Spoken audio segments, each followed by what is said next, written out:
v Poprade proti Ružomberku 2 zmeny. Vynechal a zabezpečilo si zisk španielského superpohára. Je to Eneko Boveda s číslom 2. Na tento súboj medzi Gomezom a Vavrom. Výhoda pre Bilbao, ktoré má prvú veľkú príležitosť a Volešák inkasuje. 16. minúta.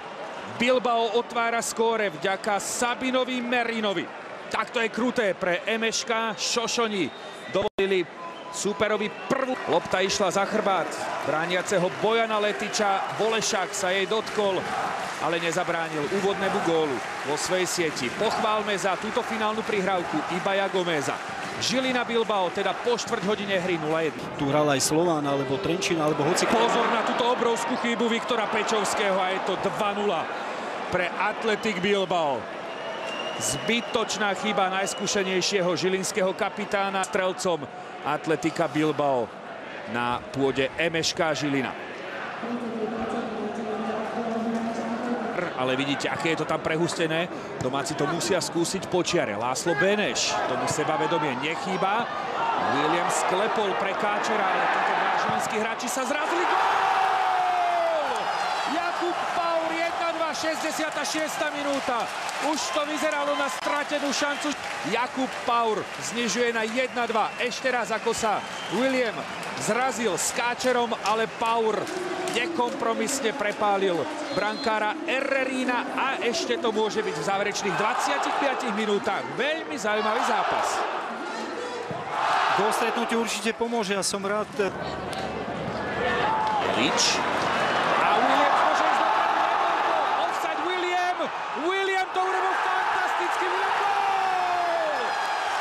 William 2-2, 77. minúta. Futbalová fantázia v Žiline, ktorá zmazala dvojgólové manko proti Atletiku Bilbao.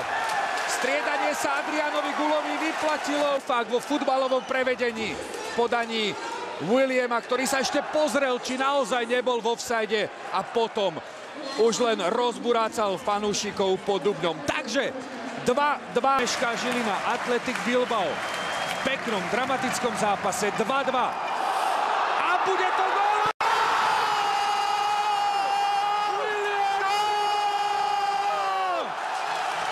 Je to tu! Ďalšia žilinská senzácia, ktorá ešte nemá takú dôležitosť ako na Ukrajine, ale opäť je to William. A nemuseli sme ani odpočítavať. Predsa len dopravil loptu do siete a štadión pod Dubňom je svedkom ďalšieho prvotriedneho prekvapenia na úkor španielského futbalu. 315 dní potom, ako tu naša futbalová reprezentácia zdolala hviezdne Španielsko, tu padne Bilbao, ktoré zosmiešnilo Barcelonu v superfinále, v superpohári v Španielsku.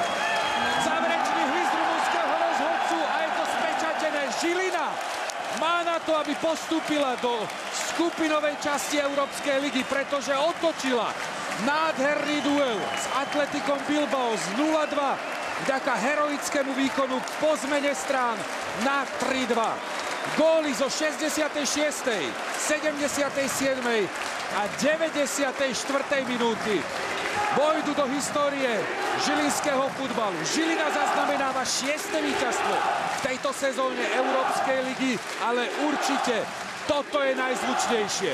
Diváci, ktorí boli po pol hodine hry zmrazení, aplaudujú standing ovations, radosť najmä pre Williama, ktorý potvrdil, že ak po ňom siahne Adrian Gula, tak sa mu zadá.